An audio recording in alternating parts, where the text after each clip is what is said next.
Profe, yo tengo una pequeña consulta. Sí, Rodrigo. Eh, Cuando usted mencionó que nosotros para desarrollar el paper teníamos que crear un algoritmo y que no nos podíamos basar No puede ser un programa lineal. en simplex, Puedes, ¿eso? puedes utilizar lo que hay en el paper, pero no puedes Ya, utilizar una solución que se base en programación lineal entera. ya, perfecto. Entonces, a crear una solución nosotros se refiere, por ejemplo, a lo que usted hizo la clase pasada, que hizo Exactamente. un algoritmo para... Ya, Exactamente. ya, Vas a tener que crear un perfecto. algoritmo. Yo voy a explicar varios algoritmos a lo largo del curso. Por suerte, si todo va bien, esta semana será la última que trabajemos con Naxat. Cambiaremos a otro problema. Pero tienes que utilizar un algoritmo propio y no crear un modelo matemático. Los modelos matemáticos sirven para muchas Ah, cosas, perfecto. pero como veréis a lo largo del curso, pues no sirven para todo. Entonces, mi intención Ya, es que seáis capaces de plantearlo con otra herramienta que no sea la programación lineal entera. La programación lineal ya, entera perfecto. sirve para lo que sirve. Eh, Ya. No, yo pensaba que teníamos que crear un modelo matemático no, distinto al que estaba en el no. paper ya, perfecto. O Ya, sea, programación lineal entera, prohibido. ya, perfecto. ¿Vale? La programación lineal entera sirve para muchas cosas, pero no sirve para todo. Creo que ya habéis tenido un curso en que os han explicado cómo modelar en programación lineal entera. Es a lo que caéis por defecto. Entonces no tiene mucho sentido que yo insista en la programación lineal entera. Eh, yo quiero que veáis otras cosas aparte de programación lineal entera y entre esas otras cosas pues podéis escoger. Obviamente hay cosas más fáciles y cosas más difíciles. En las más fáciles pues tendrán menor puntuación, pero tiene que ser algo que no sea programación lineal entera obligatoriamente. ¿De acuerdo? Ok, profe. También mencionó la clase pasada algo sobre que algunos ejercicios se podrían resolver por medio de una red neuronal. Hay cosas que se pueden resolver con redes neuronales, sí. Perfecto. A lo que me Y, refiero es que hay un paradigma que se conoce como Reinforcement Learning, que es una de las cosas más utilizadas actualmente en inteligencia artificial. Y la teoría que hay detrás del Reinforcement Learning es programación dinámica. Entonces, cuando resuelves un programa dinámico, lo que pasa es que el número de estados, el número de situaciones en las que te puedes encontrar es demasiado grande y entonces lo que haces es, en vez de obtener el valor exacto, que es lo que se hace con programación dinámica, haces una estimación. Y esa estimación normalmente se hace con un modelo que tú le das los datos de entrada, que es la definición de tu estado, lo que definiría, por ejemplo, lo que sabes a la hora de tomar la decisión. Y en vez de obtener el valor óptimo, que es lo que te está calculando tu programa dinámico, lo que tienes es una red neuronal que se ha entrenado para estimar una aproximación de ese valor. Si tienes suerte y la has entrenado entonces súper finalmente bien, como que la red neuronal va aprendiendo y va la red neuronal clasificando va qué estados me van aprendiendo, sirviendo y qué no. por ejemplo, ejemplo de red neuronal, o más bien, más que de red neuronal, de Deep Reinforcement Learning, que es el nombre que se utiliza. Tú ahora, la declaración de la información que tú tienes a la hora de tomar la decisión, por ejemplo, para un NAXA, es la ocupación respecto a la capacidad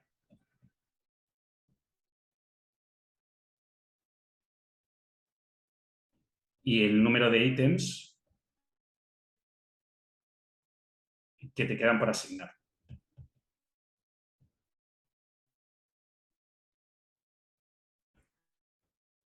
Y el cálculo que tú estás haciendo actualmente, lo que hace tu programa dinámico es, con la ocupación que tienes, el número de ítems que te quedan, tú sabes que si te quedan 3 ítems y tienes una ocupación de 8, Pues el valor óptimo de lo que queda con esos 3 ítems y lo que resta desde tu ocupación de 8 hasta la capacidad representa un valor de profit, yo qué sé, de 14. ¿De acuerdo? Y esto tú lo has calculado y sabes que ese valor es el valor óptimo. Vale. Lo que hace una red neuronal es que sustituye ese cálculo en el cual tú obtienes este valor óptimo de 14 porque sabes que es óptimo, porque has calculado todas las alternativas y como has calculado todas las alternativas, sabes que ese es 14, que no es otro, y lo sustituye por una red que podemos entender que es como una especie de caja negra, que tú le metes este valor y él en vez de decirte 14, por el entrenamiento te dice un valor. Digamos, lo que sería un profit esperado, yo qué sé, de un número. Si la has entrenado súper bien, te dará 14. Si, como pasa generalmente, no la puedes entrenar súper bien, pues te dará un número cercano a 14, si la tienes suficientemente bien entrenada. Entonces, ¿cuándo es esto útil? Pues nosotros estamos pudiendo hacerlo porque esta cantidad de elementos que tenemos aquí es chica. ¿Vale? Vamos a resolver problemas con 1.000.000 de ítems y capacidad 2.500. Bueno, eso es chico, son unos cuantos millones de datos. Pero imagínate que tuvieras miles de millones de datos.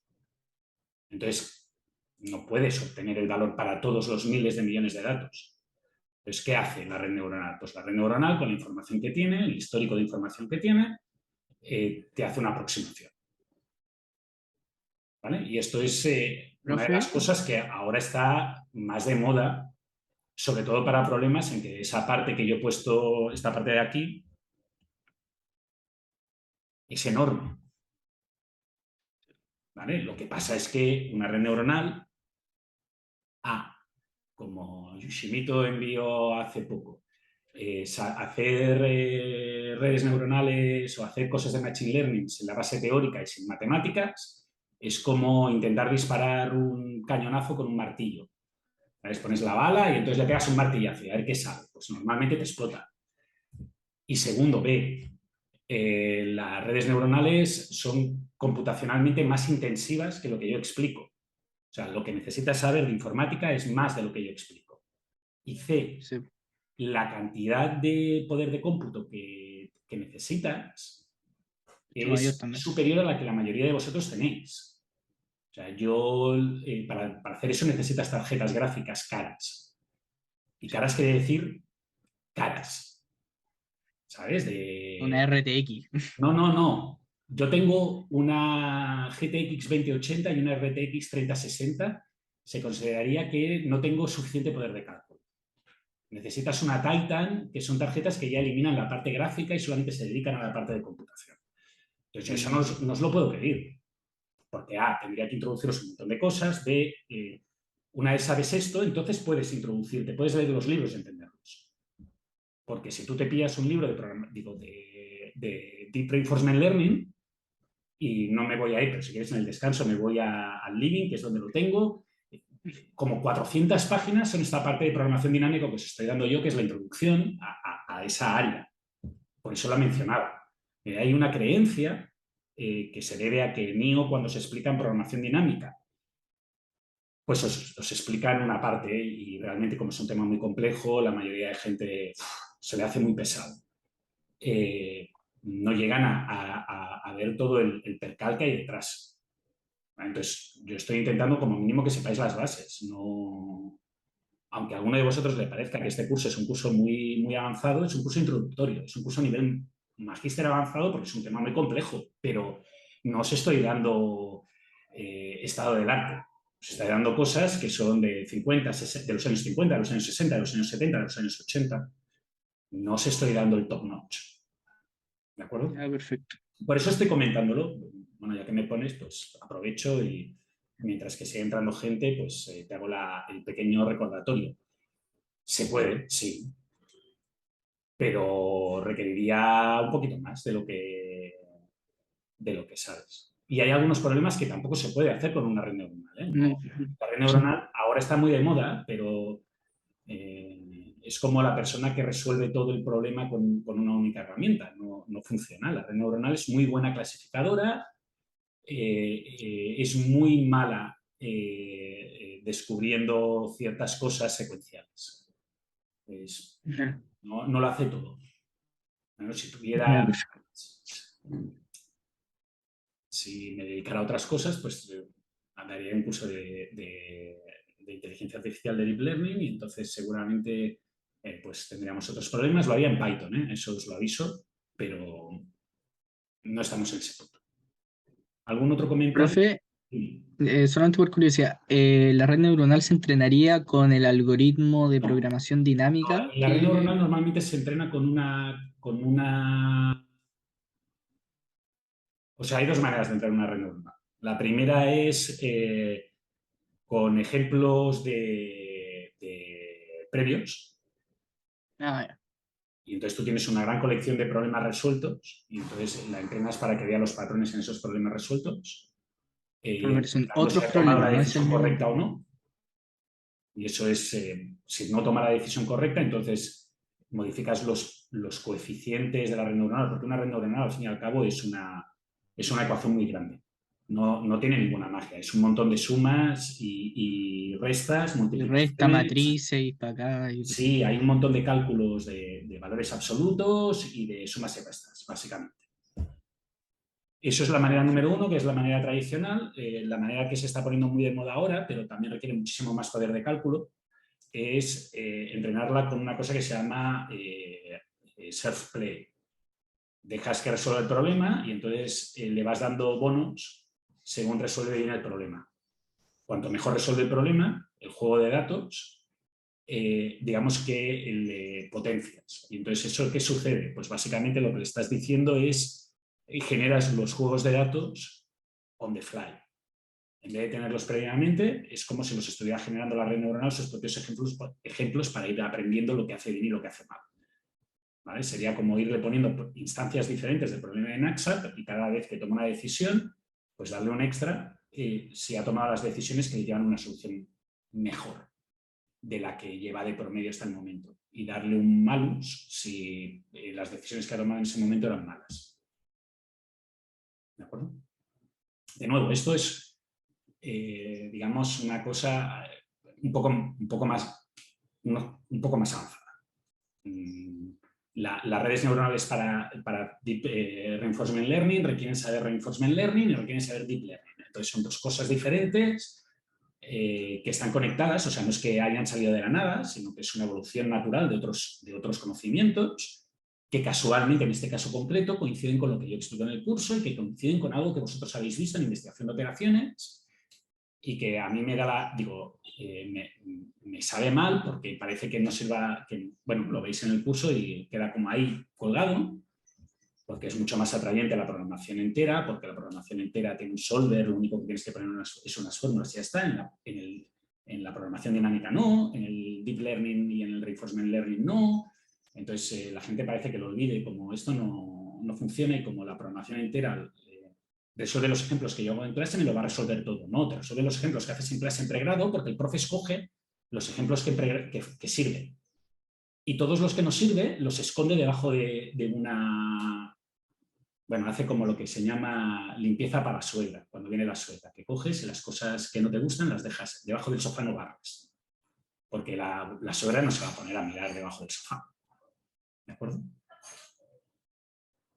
¿Alguna pregunta más o empezamos con el temario del día?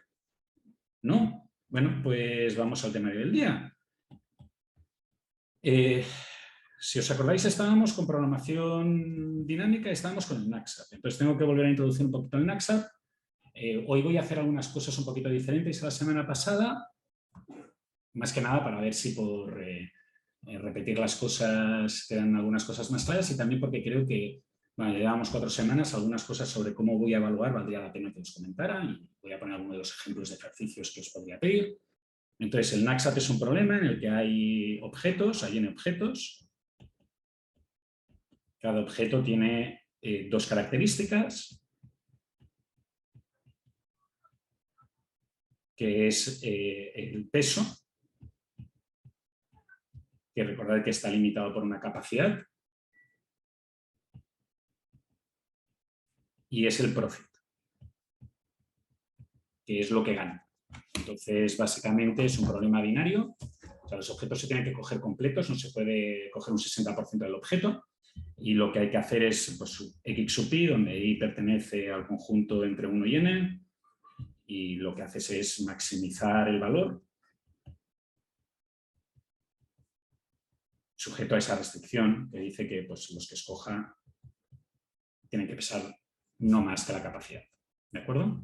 Y entonces, la manera que vimos primero de resolverla era que esto se puede plantear como un programa lineal entero, y el programa lineal entero funciona. No, para este problema concreto resuelve el problema. Hay otros problemas que no. Y entonces, como hay otros problemas que no, y este problema es el problema más simple, pues vimos la primera idea, que es hacer una heurística constructiva, que va tomando paso a paso las cosas, y vimos que para problemas grandes casi obtiene el mismo valor. No obtiene peores valores y es mucho más simple, es mucho más fácil. Y mucho más fácil de explicar en una empresa. Vosotros tenéis que pensar que hay una cosa que se llama resistencia al cambio. Entonces, si tú pones una solución que es diametralmente diferente a lo que la gente espera, lo más probable es que no la acepte y que no se adopte. Entonces, el hecho de que tengas una cosa que tú sabes que se va a utilizar tiene sus ventajas. Y la idea de la heurística constructiva que yo he puesto era muy simple, era suficientemente simple para que la entienda cualquier persona.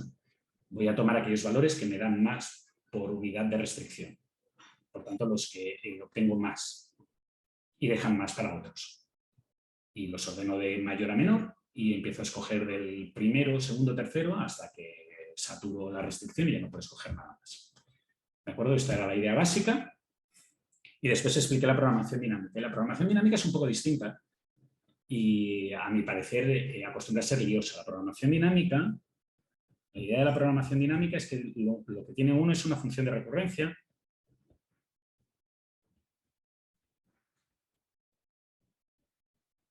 Y esta función de recurrencia, básicamente, lo que representa es que tiene en cuenta cada situación en la que me puedo encontrar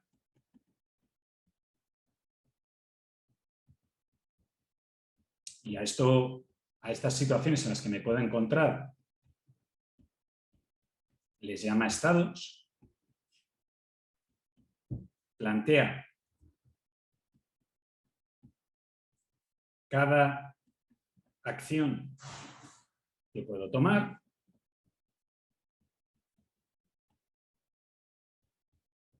a esto le llama transiciones.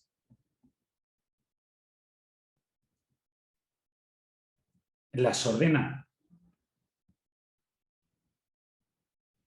como muchas decisiones secuenciales y a esto le llama etapas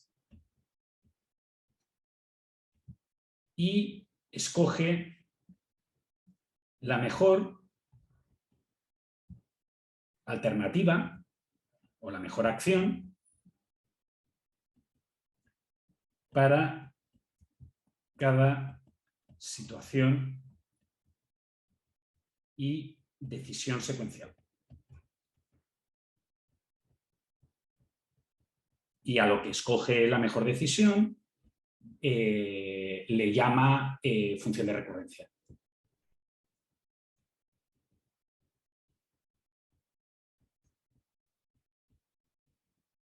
¿De acuerdo? Y la gracia de un programa dinámico es que uno tiene que plantear estos 4 elementos, lo puede ordenar de una forma relativamente lógica, que para problemas pequeños generalmente consiste en un formato tabular, en una tabla de cálculo, y opera. Entonces, la idea es que, como las tiene ordenadas en decisiones secuenciales, cada decisión secuencial solamente depende de la anterior. ¿Sí? En clase, en el curso de IO, generalmente veis un subconjunto de los problemas de programación dinámica, que son problemas con horizonte finito, por tanto, que tú sabes cuántas decisiones tienes que tomar, y la recurrencia se plantea en formato backward. que quiere decir que se va de la última decisión a la primera. ¿De acuerdo? Por tanto, el cálculo que visteis en IO dice, si no me queda nada por hacer, pues no tengo ningún resultado. Cuando me queda una decisión, cuando me quedan 2 decisiones, cuando me quedan 3 decisiones, cuando me quedan 4 decisiones.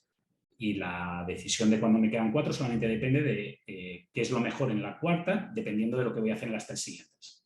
Y esas 3 siguientes se esconden en un valor en la tabla. Hay una entrada en la tabla, básicamente. También expliqué que cuando hay un horizonte finito, este problema, y es determinista, este problema se puede plantear como un grafo y puede ser más útil plantearlo como una recurrencia forward. Que quiere decir que empiezas con primera decisión, segunda decisión, tercera decisión, cuarta decisión, hasta la última decisión. O sea, darle la vuelta al problema. En vez de última, penúltima, antepenúltima hasta primera, pues haces primera, segunda, tercera, hasta la antepenúltima, penúltima y última. Y puse un ejemplo con 4 ítems o con 5, que era lo suficientemente pequeño como para caber bien en la lámina, pero creo que no lo suficientemente claro como para que la gente entendiera que se estaba calculando. Entonces, para que se vea un poco mejor,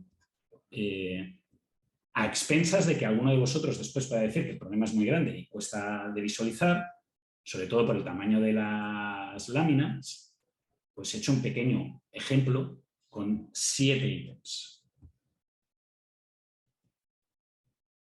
¿De acuerdo? Y ahora, en esta clase, igual que en muchas otras, que en clases anteriores, y seguirá siendo este patrón en clases futuras, hay un pequeño problema genérico, que es que vosotros estáis muy acostumbrados a verlo todo con ejemplos que se pueden desarrollar completamente en una pizarra o en un papel. Aquí no es el caso. Este es un problema de 7 ítems con capacidad igual a 8 y ya cuesta de ver en las láminas. Ya las láminas quedan un poquito saturadas. Es lo que hay. No hay mucho más que se pueda hacer, la verdad. Yo he intentado hacerlo un poquito más grande, eliminar los bordes, casi no consigo nada, porque son láminas muy densas. ¿Vale? Pero creo que va a permitir explicar las ideas básicas y entender que para hacer este tipo de cálculos obligatoriamente vais a necesitar una computadora, que también es la idea del curso, que la computadora os está resolviendo problemas que vosotros no podríais resolver de forma natural. ¿De acuerdo? Esto es un grafo, pero en la versión típica que vais a visualizar y que tenéis acostumbrada a ver en vuestra mente con cursos anteriores es una tabla. Entonces, fijaros que rápidamente podríamos obtener una tabla de por aquí. Cada uno de estos vértices de este grafo ficticio correspondería a una de las casillitas de la tabla. ¿De acuerdo? No voy a seguir con las líneas porque me voy a aburrir y creo que se ve todo. ¿Sí? Entonces, yo lo voy a hacer en formato forward, pero en formato backward lo único que tendríais que hacer es que estas flechitas que tenéis que van de izquierda a derecha, las tendríais que poner de derecha a izquierda. Y sería exactamente el mismo formato que tenéis que hacéis en IO. Esta casilla aquí que pone fin correspondería a f de 0 de x, donde x es el estado. ¿Vale? Estado, no el estado, el estado. ¿De acuerdo? Pero yo lo voy a hacer de izquierda a derecha, en forward, porque para este problema concreto es más fácil y es como lo tengo programado y como lo vais a ver. Y no vale la pena complicarse la vida con el formato backward, porque también es uno de los problemas que tiene cuando se explica ahí. El formato backward es más general, sirve para todos los problemas, por eso es el que se explica, pero a veces es un poco más lioso de entender. ¿Vale? Entonces, fijaros que los ítems están ordenados A, B, C, D, E, F, G, de aquí para aquí. Y si os fijáis, se ven en pequeñín, pero hay unos numeritos abajo. Estos numeritos abajo representan el peso, solamente el peso. Por tanto, el objeto A pesa 2, el objeto B pesa 3, el objeto C pesa 1 y así sucesivamente. Y ahora hay unos arcos. Estos arcos básicamente lo que representan es que se escoge o no se escoge el objeto. Entonces, por ejemplo, empezaríamos siempre desde aquí, que es que no he escogido nada, la mochila, por Naxat es mochila, la mochila está vacía y ahora lo que tengo que decir es si escojo el objeto A o no. Entonces, fijaros que si escojo el objeto A, eso es equivalente a decir que ahora tengo capacidad utilizada 2. Y si no escojo el objeto A, pues lo que pasa es que tengo esta de aquí, que es que pasaría al objeto B, el segundo objeto, sin haber escogido el primero, por tanto, con capacidad 0 utilizada. ¿De acuerdo? Esto por ahora no aporta gran información, pero sí que empieza a dar unas ciertas pistas, que es lo que voy a intentar mostrar ahora. Considerando, por ejemplo, este caso de aquí. ¿De acuerdo? Este caso de aquí corresponde a la fila. He utilizado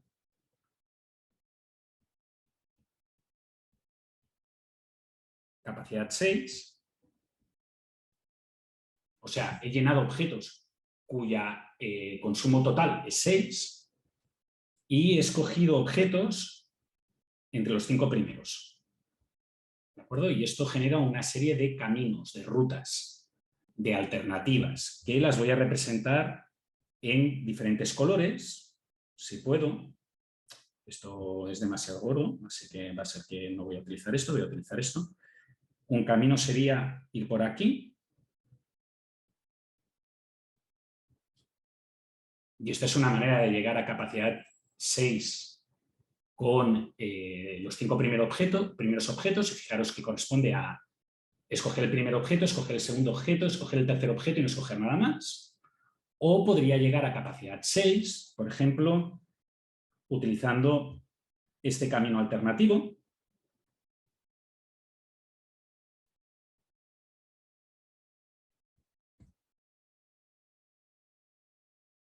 Que también da el mismo valor de 6. ¿Sí? Y ahora, ¿qué es lo que está calculando? Bueno, e incluso podríamos utilizar otro camino alternativo, que es este valor de 6. ¿Vale? Si alguno de vosotros quiere hacer la prueba, la cosa se va complicando porque cada vez aparecen más caminos alternativos. Entonces, por ejemplo, para llegar al final, que sería este caso de aquí,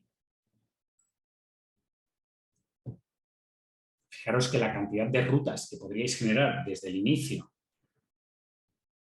desde este de aquí hasta ese de ahí, pues es enorme. ¿De acuerdo? Por tanto, la gracia de la programación dinámica es que evita esa explosión combinatoria de diferentes maneras de llegar a capacidad 8 a través de un grafo como este. Y el cálculo de este punto que yo he puesto en verde, de este valor de aquí, el 6 que yo he puesto aquí en verde, digo, de este, que puedes llegar por la vía verde, por la vía roja o por la vía azul. Puede ser que haya otras vías, pero ahora mismo no me sale. Consiste en calcular entre dos alternativas solo. Y esas dos alternativas que hay es alternativa número 1, venir de aquí sin escoger el objeto. Alternativa número 2, venir de aquí escogiendo el objeto. ¿De acuerdo? Por tanto, fijaros que la casilla que está marcada ahora abajo en negro, que correspondería a acumulado 4, habiendo considerado los objetos A, B, C y D, porque está en la columna E, lo que está representando es la mejor manera de llegar a ese valor de 4, ya sea por la vía azul, ya sea por la vía roja. Y eso, ahora mismo, puede parecer trivial porque solamente hay 3 caminos, Pero si empezáis a mirar la combinatoria que sale de caminos y de arcos y de opciones, a largo plazo, cuando el problema en vez de tener 7 ítems tenga 7000 ítems, es un ahorro considerable de fuerza. Porque las decisiones solamente dependerían de exactamente el último, y el último aglutina toda la posibilidad de información hasta el último. Del primero, segundo, tercero, hasta el último. Y así iríamos sucesivamente calculando. Primero calcularíamos los valores de la columna A, que solamente es 1, luego los valores de la columna D, que son 2, luego los valores de la columna C, que son 1, 2, 3 y 4, luego los de la columna D, que ya aparecen más, los de la columna E, que ya aparecen más, los de la columna F, que ya aparecen más. Y fijaros que para calcular, por ejemplo, G8, este de aquí, lo único que necesitaría tener en cuenta es esta opción de aquí y esta opción de aquí. Y quedarme con la mejor entre las dos. ¿De acuerdo? Por tanto, eso está representando un ahorro. Si lo queréis ver de otra manera, que podría ser que le resultara más interesante o más comprensible para alguno de vosotros, plantearos que resolvéis un problema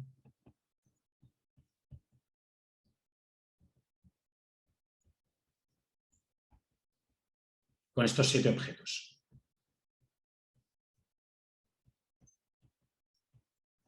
Y ahora os dan un objeto alternativo.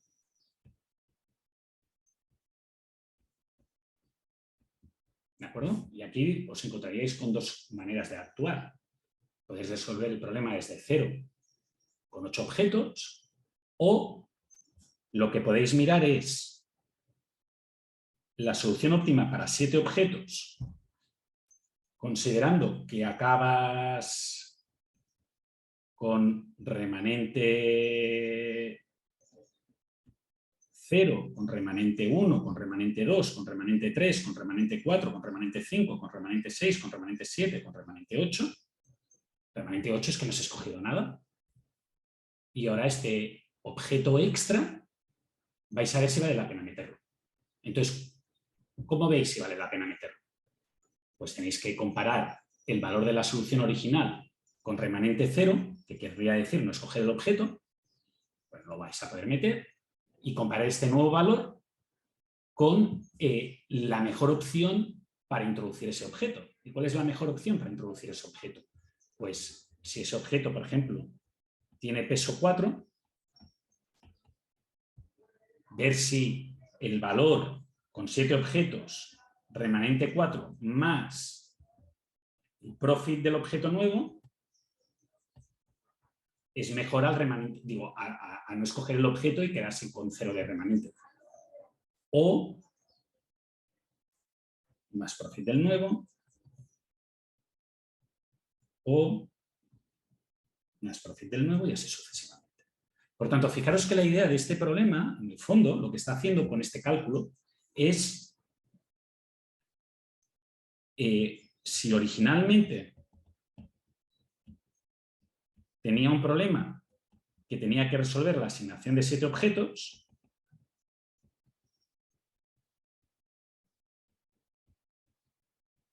esto se ha transformado en un problema de 7 objetos,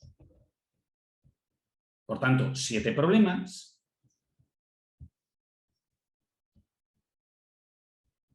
considerando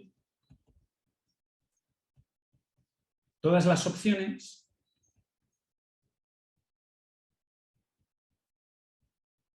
en que puede acabar. ¿Y por qué necesita tener todas las opciones en que puede acabar? Porque internamente lo que está haciendo es resolver estas opciones con todos los posibles remanentes. Es la manera de asegurarse que puedes añadir un nuevo objeto y verificar el comportamiento con el nuevo objeto. ¿De acuerdo? ¿Preguntas hasta aquí? ¿No? Bueno, no hay mucho más. La programación dinámica es eso. Es un poco compleja porque parece liosa. Hay que tener en cuenta muchas variantes, digo, muchas interacciones que hay dentro, y uno tiene que romperse un poco la idea, el romper el molde normal de pensamiento, pero la mentalidad de cálculo es extremadamente operativa. Lo que vamos a ir haciendo es, perdonad, pero no sé por qué mi iPad hoy está un poco rebelde. Lo que vamos a ir haciendo es, tengo este valor, voy a construir qué pasa cuando hago este arco y cuando hago este arco, y ya habré acabado con A. Ahora empezaré con B y voy a ir mirando qué hago cuando añado este arco y este arco, o cuando añado este arco y este arco, y he acabado con B. Ahora voy a hacer C. ¿Y qué voy a hacer? Voy a mirar este arco y este arco, voy a mirar este arco y este arco, voy a mirar este arco y este arco, voy a mirar este arco y este arco. Y ahora empieza el primer momento en el que tenemos que tomar una decisión. Y esta decisión va a ser, ¿qué es mejor? Aquí. Venir en horizontal, que equivaldría a venir de solamente haber escogido el objeto B, o la opción en vertical, el arco que va del 2 al 3, que significaría coger el objeto A y el objeto C. Fijaros que el objeto B pesaba 3, ocupaba 3, A y C ocupan también 3. ¿De acuerdo? Para el problema, desde aquí en adelante, es irrelevante si he escogido A y C o si he escogido B. Con que sepa que en ese punto de la tabla me he quedado con el que tenga mejor valor de profit, es suficiente. Pues, por ejemplo, si el profit que tenía el objeto A era 3, el profit que tenía el objeto B era 5 y el profit que tenía el objeto C era 1, el valor que yo tengo que anotar en esta tabla es que si utilizo 3 es mejor B que no A y C. Eso es todo lo que tengo que anotar. Por tanto, es mejor venir o tomar, en este caso, entre las dos alternativas,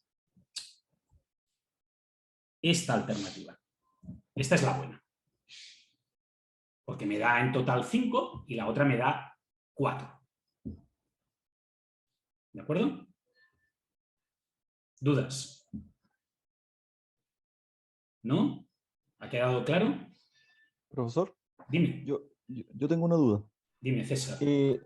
A ver, lo que pasa es que analizando lo que está haciendo ahí es como bien parecido a lo que hacíamos en la heurística, porque en la heurística, en el fondo, cuando al ordenar, ¿no es cierto?, los objetos de mayor profit por unidad de peso, digamos, en el fondo yo podría pensarlo como que si tengo que elegir uno, elijo el de mayor, si tuviera que elegir solo uno, no llenar la mochila, sino que solo elegir uno, elijo el de mayor profit por unidad de peso. Y una vez que elijo ese, paso a elegir el segundo. Entonces digo, si tuviera que elegir dos, podría elegir, o sea, ya sé que elegí el de mayor profit por unidad de peso, entonces solamente tengo que elegir el segundo de mayor profit por unidad de peso. Entonces siento que es bien parecido a la lógica que veíamos en la heurística, ¿o no? La diferencia, y es importante, es que en la heurística tú tomas una decisión y esa decisión se graba en piedra. No la vuelves a plantear. Siempre estará ahí.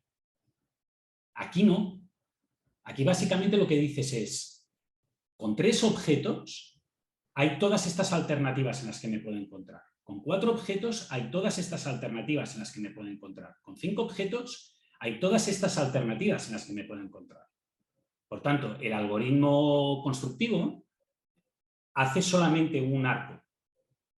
Empieza en un punto, escoge, escoge, escoge, escoge, escoge. Sin embargo, en este problema, digo, en este método no. En este método, cuando uno llega aquí, estas casillitas de aquí te dicen cuál es el mejor camino si no he utilizado nada, cuál es el mejor camino si he utilizado solamente carga 1, cuál es el mejor camino si he utilizado carga 2, cuál es el mejor camino si he utilizado carga 3, cuál es el mejor camino si he utilizado carga 4, 5, 6, 7, 8. Por tanto, ha mirado o condensa no un camino de decisiones, condensa todos los mejores caminos de decisiones desde no tengo nada hasta cómo puedo acabar después de haber escogido o no escogido 5 objetos. Pues fíjate que es como si en vez de construir una única solución estuvieras construyendo tantas soluciones como capacidades posibles a la vez. Y esa es la mayor diferencia. Fíjate que aquí no he necesitado ordenar para nada los objetos, ni siquiera he entrado en el profit. ¿Por qué? Porque no es relevante, solamente es relevante para ver entre los diferentes arcos cuál es el que me quedo. ¿Sí? Por tanto, si bien como tú dices, César está construyendo las decisiones paso por paso, no construye una única decisión, construye múltiples decisiones a la vez. Y esa construcción de múltiples decisiones a la vez la organiza de tal manera que se asegura siempre que va a obtener la solución óptima. Porque considera todas las alternativas, absolutamente todas las alternativas. ¿Sí? Y ahí está la diferencia. La diferencia está en que al no utilizar una única solución, sino mirar todas las posibles combinaciones de alternativas para llegar hasta cierto punto, en el fondo está enumerando todas las soluciones posibles de una forma encubierta, no una única solución. Por tanto, este algoritmo te va a dar el óptimo. Cuando llegues aquí al final, en esta columna de aquí, lo único que tienes que hacer es mirar cuál es el que te da mayor profit, que no tiene por qué ser 8, podría ser 7. Y después construir el camino que ha habido de decisiones entre el 0, 0, el de abajo del todo, a la izquierda, y el valor de la columna que yo he marcado en amarillo que da mejor valor. Y ese camino, sea el que sea, que por ejemplo podría ser, no sé, este.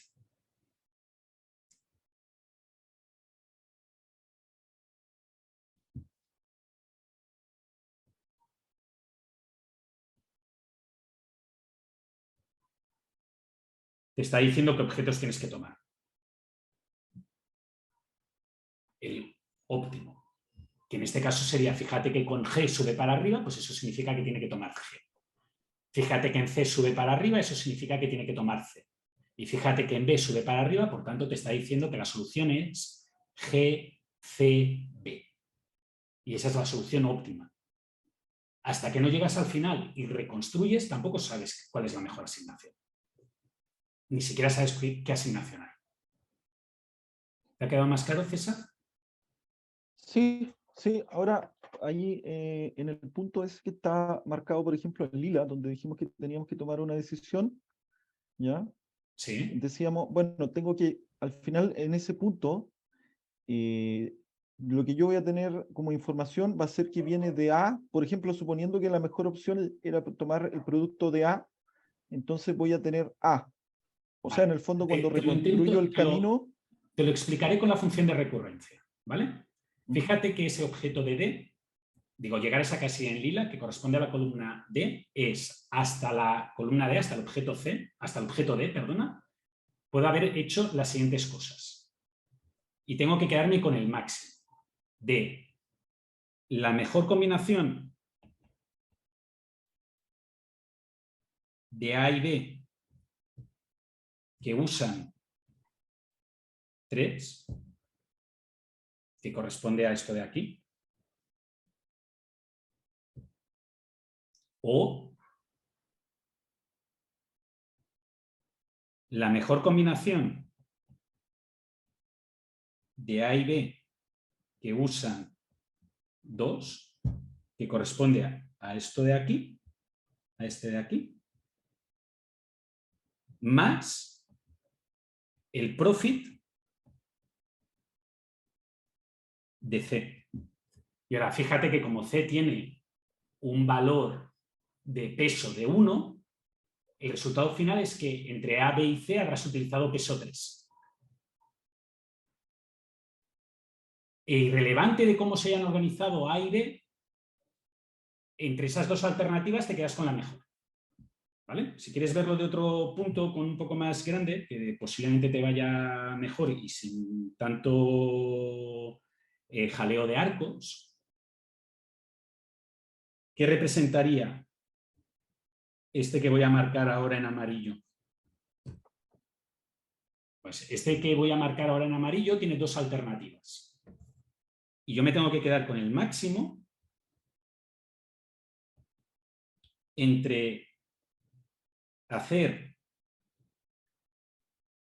la asignación óptima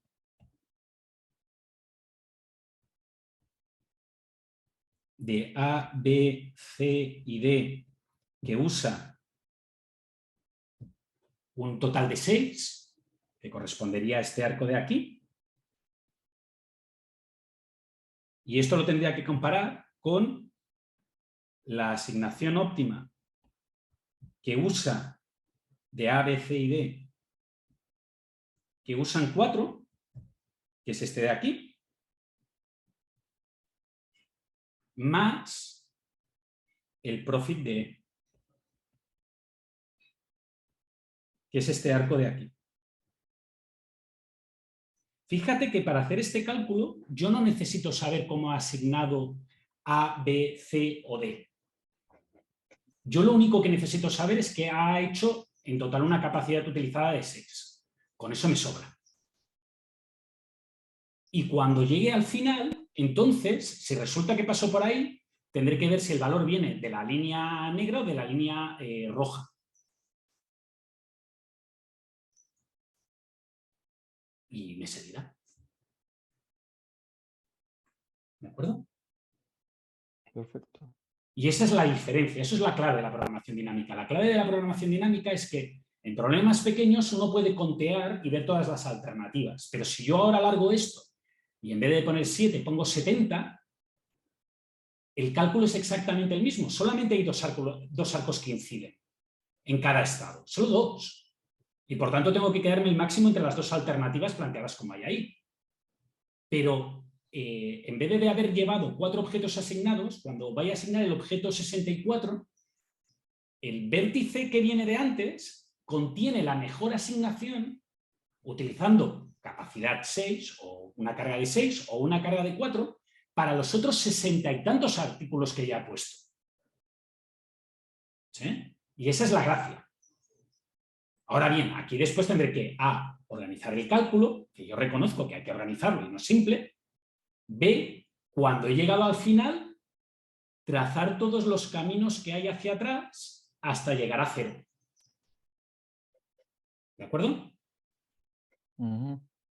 ¿Ha quedado claro? ¿Sí? Sí. Vale, pues como esto es bastante denso, para dejaros que penséis un ratito, no voy a hacer descanso, no os animéis tanto. Voy a poner un ejemplo, un problema que os podría poner en la prueba que no está asociado directamente a esto, pero que está asociado al MAXAP. ¿De acuerdo? Entonces me voy a ir un poquito para atrás. Aquí en el repaso y voy a poner un ejercicio de ejemplo. Ejercicio tipo de prueba.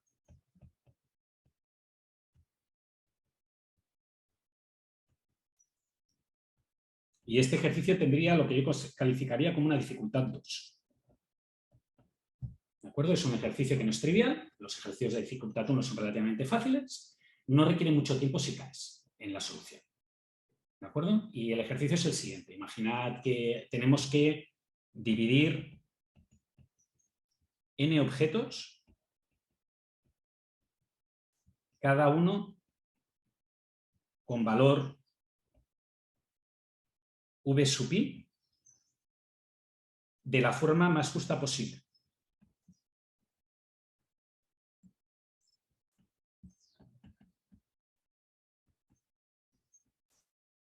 ¿Qué quiere decir de la forma más justa posible? Pues como tenemos que dividirlos en objetos y los objetos no son divisibles, quiero que si x sub i es si asigno el objeto al conjunto 1, lo que quiero es que la suma de los objetos que asigno al conjunto 1 sea lo más cercana posible a la suma de los objetos que asigno al conjunto 2. ¿Cuáles son los objetos que asigno al conjunto 2? Los que no asigno al conjunto 1. Por tanto, lo que quiero es que este valor sea lo más cercano posible a este valor. Y para hacer que sea lo más cercano posible, lo que tendríais que hacer es minimizar el valor absoluto de esta diferencia. ¿De acuerdo? Si este valor es 0, la división es óptima. Es ideal, porque le habéis dado la mitad exacta a uno y la mitad exacta al otro. El conjunto 2 tiene exactamente el mismo valor que el conjunto 1. Vale, este problema se puede resolver mediante un NACSAT.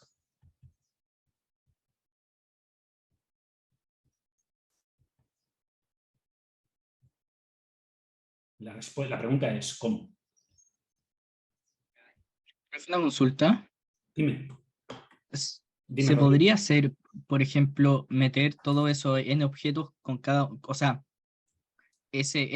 o sea, cada valor de esos n objetos en un arreglo, dividir el arreglo por dos e ir comparando la suma entre los dos y lo que sobra se pasa para el otro hasta quedar con un valor igual para las dos partes?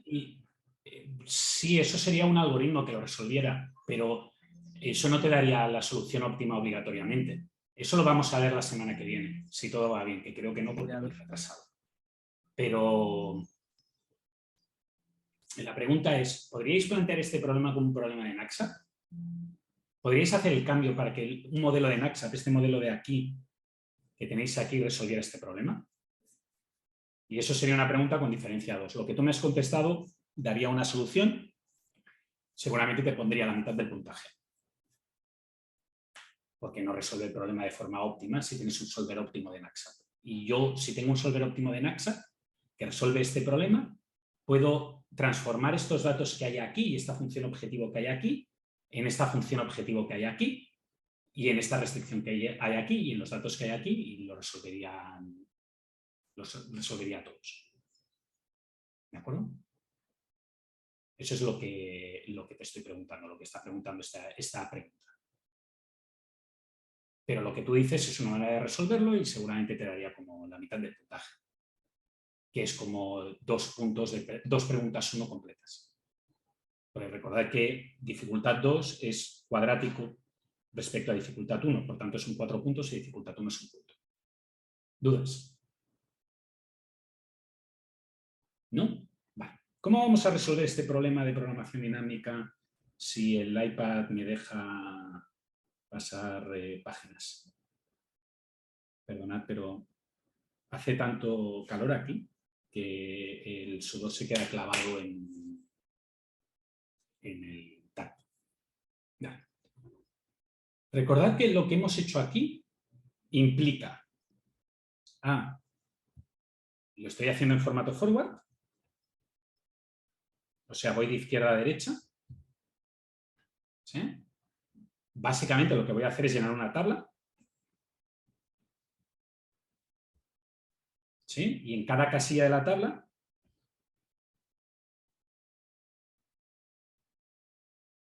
lo que voy a hacer es una de dos.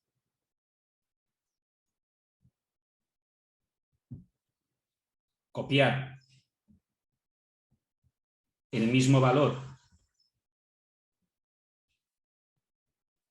que había en la misma fila, columna anterior,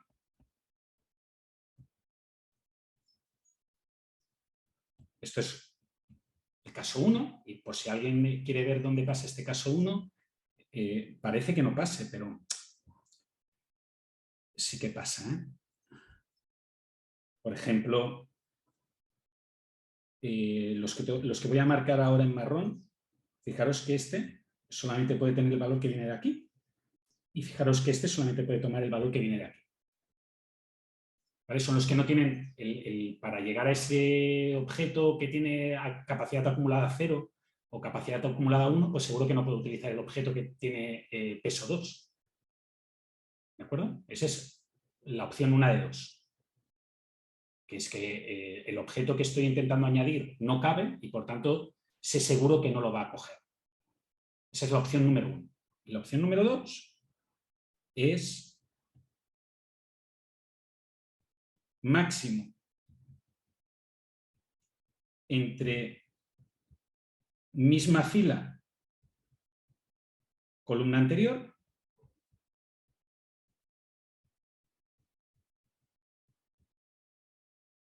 y, o sea, la alternativa es fila anterior, digo, fila actual menos peso del objeto, columna anterior.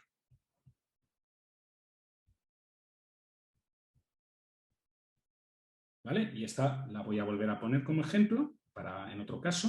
Sé que esto, las láminas salen muy cargadas y lo sé, pero para eso subo los vídeos.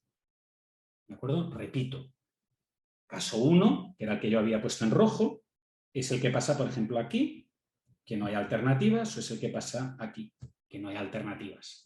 Caso 2 sería, por ejemplo, este caso de aquí, en el cual yo tengo que escoger misma fila, columna anterior, o columna anterior, fila, la que estoy, menos el peso de ese objeto que estoy añadiendo, que en este caso sería el objeto E. Entonces, fijaros que el objeto de pesados pues es 2 casillas para abajo, este de aquí. ¿De acuerdo? Y para poner otro ejemplo que quede, que quede claro, por ejemplo, este de aquí, el objeto pesa 3, pues sería misma fila con una anterior o 3 casillas para abajo. ¿De acuerdo? ¿Ha quedado claro lo que estamos haciendo? Eso es el punto número 1 de lo que estoy calculando o de lo que va a hacer el algoritmo como cálculo. Ahora, lo segundo que tenemos que mirar es respecto a las pequeñas variaciones, es que aparte del cálculo, aparte del valor, voy a guardar una tabla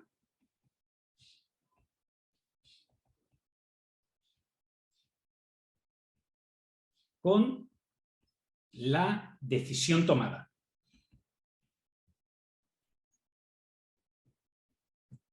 ¿Qué significa una tabla con la decisión tomada?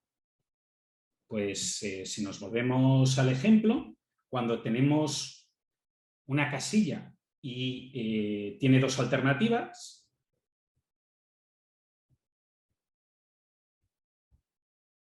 voy a tener que anotar en esa tabla que lleva al cálculo de esta casilla si ha escogido esta flecha o si ha escogido esta flecha.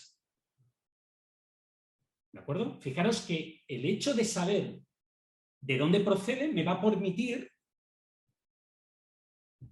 cuando esté en este caso, pues si por ejemplo la solución óptima procede a usar solamente capacidad 7, ahí lo que voy a mirar es ¿cuál de las 2 flechas usa? ¿La horizontal o la que viene de abajo? Pues si utiliza la horizontal, sé que está aquí. Y ahora, ¿cuál de las 2 flechas usa? ¿La horizontal o la que viene de abajo? ¿Cuál de las 2 flechas usa? ¿La horizontal o la que viene de abajo? ¿Cuál de las 2 flechas usa? ¿La horizontal o la que viene de abajo? Y así sucesivamente.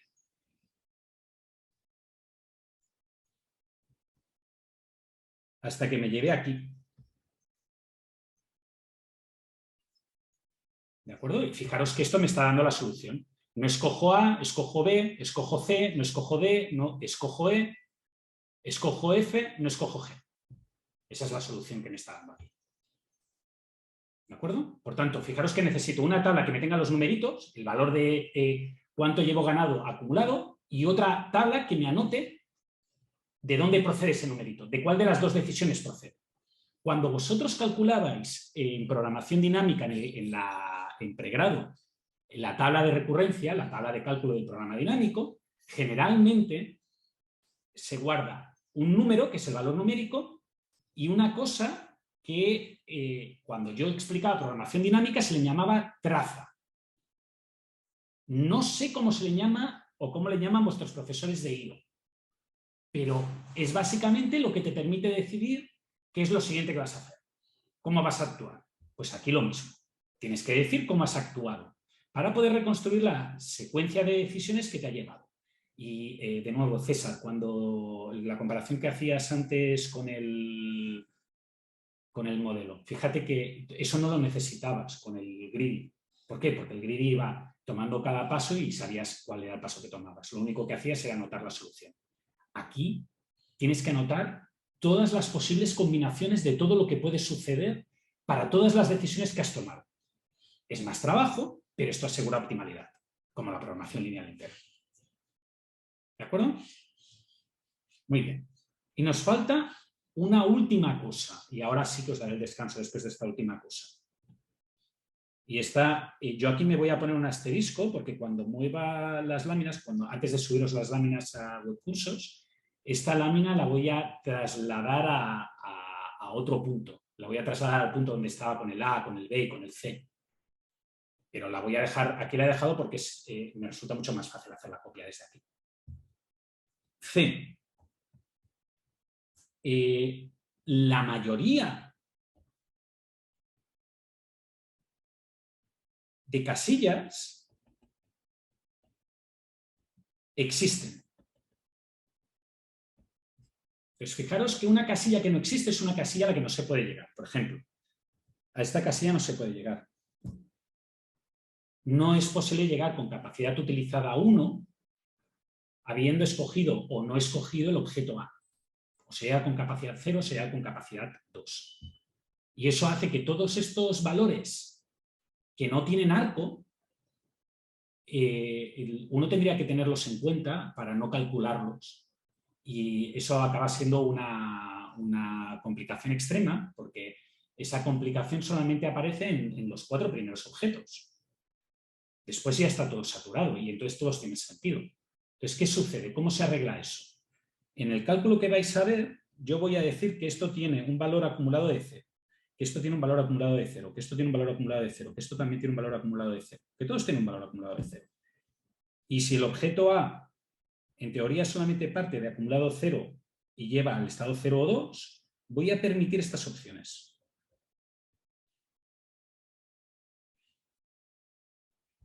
O sea, voy a permitir, en el cálculo que vais a ver, voy a permitir iniciar con mayor capacidad, o sea, con una capacidad ya utilizada. Voy a permitir empezar con capacidad utilizada 5. ¿Modifica esto el cálculo? Lo hace un poquito más denso, hay que trabajar un poquito más. Lo hace más fácil de implementar y es fácil demostrar que la solución óptima nunca va a tener en cuenta esas opciones con capacidad acumulada mala. Y el motivo es que, ¿para qué vas a tener una capacidad utilizada al principio? Simplemente es un cálculo que va a ir haciéndose y que después, cuando yo llegue aquí al final y reconstruya el camino desde la última decisión a la primera, pues las decisiones óptimas jamás me llevarán a una etapa que tenga valor con capacidad inicial 1 usado o con capacidad inicial 2 usado. ¿De acuerdo? Por tanto, esto lo que significa es que voy a hacer un trick para no considerar estados vacíos. Lo que voy a hacer es considerar que tienen mal valor. ¿Vale? Considerar que empiezas con acumulado 8 y valor 0, eso significa que tarde o temprano eso no se cubrirá, porque podré meter a cosas y no tener digamos que la mochila llena de aire. ¿Sí? Lo que estoy diciendo es que todos estos valores los voy a inicializar con valores de 0, indicando que la mochila tiene un peso 1, 2, 3, 4, 5, 6 inicial, que no le aporta nada, pero permitirá hacer todo el cálculo de una forma directa. No necesitar tener en cuenta esas excepciones de estos arcos que no existen en el grafo. ¿De acuerdo? ¿Preguntas? ¿No? De nuevo, la programación dinámica, a mi modo de ver, es el punto más complejo del área. De aquí todo es bajada. La programación dinámica, si sois capaces de entenderla, quiere decir que no vais a tener problemas con nada en esta área. ¿Que cuesta? Sí. ¿Que es difícil? Sí. ¿Que es útil? Muchísimo. Muchísimo. Creo que lo explicaba, y esto será lo último que explica antes del descanso, que explicaba que hay libros en Internet explicando preguntas de programación dinámica que utilizan las empresas Big Tech. Las grandes tecnológicas, una de las preguntas típicas que ponen para ver si un alumno, o sea, si un candidato en un proceso de selección sirve o no sirve, son preguntas de este estilo, son preguntas de programas dinámicos. Y Python tiene un keyword, tiene una palabra clave para hacer programas dinámicos, que se llama memorización. Y la puedes poner en el código para ahorrarte parte de estos cálculos directamente, para que lo haga él. Así de útiles. Pero lo que digo, primero hay que plantearlo, hay que ser capaz de entenderlo y no es relativamente, no, ya reconozco que no es una de las cosas más fáciles que hay en el mundo. ¿Dudas? ¿No? Bueno, pues como siempre, toca el pequeño descanso, nos vemos dentro de 15 minutos, estar un poco antes como siempre. Empezamos la clase a 5, dentro de 18 minutos, pero yo estaré un poquito antes, ¿de acuerdo? Cualquier pregunta, pues me vais diciendo. Hasta ahora.